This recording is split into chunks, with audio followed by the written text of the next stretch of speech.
the movies that I was making, the big ones, the Jumanjis, the Moanas, they were great and a lot of fun, and I love making them. I was in a comfort zone, and that's the truth. And you could either stay in that comfort zone and not rock the boat and everybody's happy and the machine moves on, but I just wanted more, man.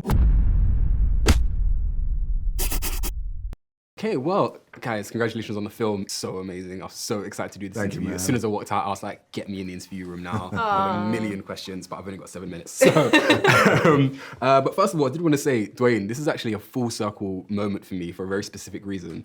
A few years ago, I was on a date, first date with someone who in the middle of the day on a nice walk through South Bank stopped and said, sorry, I have to have a Zoom call because I'm having a meet and greet with Dwayne "The Rock" Johnson. No. So he literally stopped, paused. It was nice, you know, sat in the middle of South Bank while she had this call. And a few years later, we're literally married, and that's still her pin photo. Come on! Congratulations! Congrats, man. That's what it was. That's what it was, the meet and greet for Black Adam. She was doing it like a week later. and she I'm was very happy you said you got married. Yes, Yes. yeah, For a it was a second, happy I was ending. like, should I ask? Or like, It was a happy ending, but I promised her that I'd bring that story up. That's so That's beautiful, cute. man. That's cool. Yeah. Well, okay. I mean, when people watch this movie, I feel like even from the trailers, the first question that comes to mind is the prosthetics. Dwayne, you looked unrecognizable as Mark Kerr here. What was the purpose behind the prosthetics for this role? Well, it was to disappear and to become Mark Kerr. And if I was going to become Mark Kerr, play Mark Kerr, that was going to be a big transformation of gaining over 30 pounds of muscle, which is hard to do, man, in 3 to 4 month period. not for me. Not for you, Yeah. but hard for me. Easy Challenge for was on you. Easy for you, please. But that and the prosthetics, or 22 prosthetics. Kazuhiro is our Oscar-winning prosthetic makeup genius. That, wig, cauliflower alley, cauliflower ear, voice transformation, how he walked and his demeanor, and it was all just part of So the process. exciting. Very exciting. Very exciting for me because it's new for me, and this idea that I can actually disappear and become somebody else and become somewhat unrecognizable and live in somebody's skin. Sounds weird, but A relief in some relief, ways. man. Yeah, I loved it. I love that. And Emily, what was your first reaction seeing him on set in full? I mean, really, like, everyone was She just... cried. I actually did almost cry. I said to you, I'm trying to keep it together, but I'm going to cry.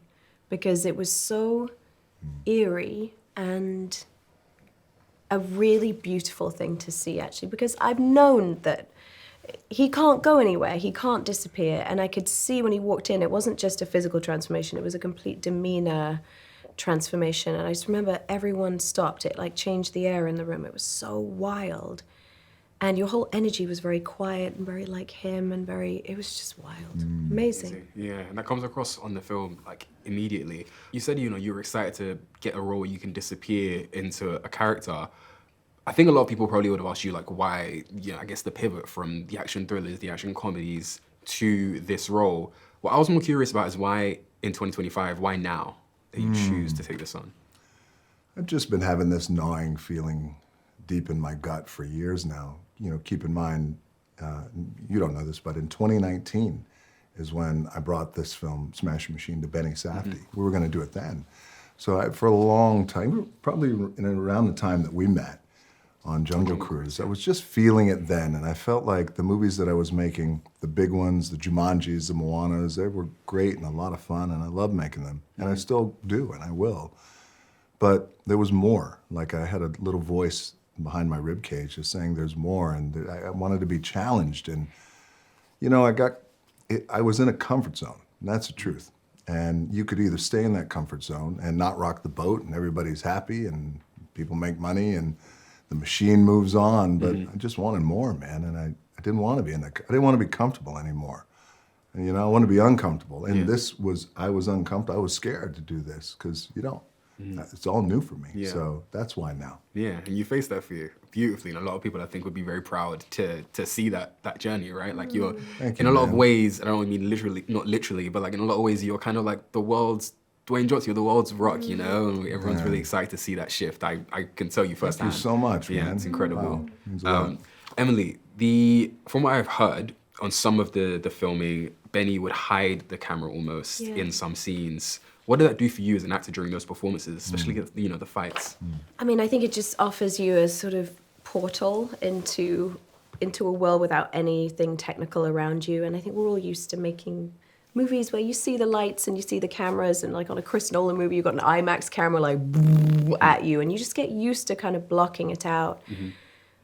But when you don't have to make any effort to do so whatsoever, it is incredibly transporting and visceral, and you feel like you're not having to hit a mark or accommodate for anything, and you don't see a light, you don't see a boom, you don't see anything. And I think that was the beauty of what Benny wanted to create, that idea of a sort of prowling camera that, should we be watching this? Is you kind of see the wall come in and out. You're like, you're almost as if someone's peeking around. Almost and, intruding, yeah. Yeah, and like that scene of him in the elevator where it's just on his back, you can feel yourself wanting to crane your neck to see his face, and it just pulls you into it. But as an actor, it just gives you a lot of freedom. And then the intense scenes equally can leave their fingerprints on you because nothing has got in the way of this explosive argument. So it can be unsettling too, you know. What I really love about this film is how it portrayed not just Mark, but also Dawn, and I guess the journey that they go on together. I think a lot of biopics can sometimes maybe portray one as the good guy and the bad guy. This was very much like a yin-yang between them. And as a recently married man myself, I think that really resonated with me because it was very honest in how both of them, you know, were supporting each other and then maybe sometimes hurting each other, and that sort of duality. The question for me, for both of you, how important do you feel it is to have a supportive partner in, you know, through difficult times in your career? Oh, it's essential. And I think actually with Mark and Dawn, I felt there was this thing that made me sad when we spoke to both of them. You could see they were both yearning for this happy medium, and it just was elusive to them for whatever reason. They were both big personalities. He was controlling, she was codependent. It was this volatile recipe for disaster at times. And yet, I don't know, I think what we tried to show is that I don't know that one was necessarily more responsible for the domestic drama. I think that was part of their love language. That was the chaos that they quite liked in many ways and needed.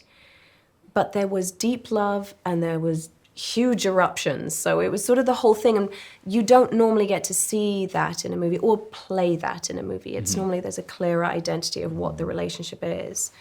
And I think that was really exciting for us. You know, and here's the wild irony that's the truth, is that, you know, a couple can look like they got it all together. I mean, Mark looked invincible, and he looked like $1 million body, everything. This guy was the greatest fighter on the planet.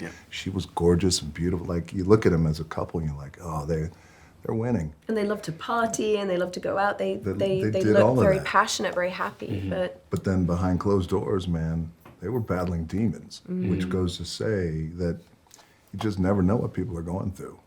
You know?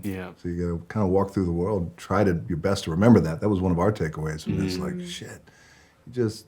And also not idealize any relationship or any couple or or anyone, you know, because people don't always behave as you'd like. We don't always behave or say the things that we want to say. So I'm in my fifth level of life, and I'm still regretting shit that I said last week. You know, that in my house. I just start off the morning with, I'm sorry. That's right. That's what we can do. Right. I love it. Well, thank you guys so much for being so open and vulnerable in this film, and even in this interview as well. I really appreciate it. You're great, man. Thank you so really much. good. I appreciate it. I mean, last really quick, because I'm going to have to run out of the room. Oh, good. It's going to be yes, no, or maybe question. Is this the last time we see Dwayne Johnson take on this type of more transformative, dramatic role? No. Amazing. I'm running towards these, man. Amazing. Beginning. That's great to hear. Just the beginning. Thank you so much. Hey guys, thank you so much for watching. I hope you enjoyed this interview, and thank you to Dwayne "The Rock" Johnson and Emily Blunt for joining me. If you want to see more movie interviews just like this, then check out the playlist right here. And don't forget to subscribe or hit that bell notification so you don't miss the next video. I appreciate your support. Have a great day, and that's the tea.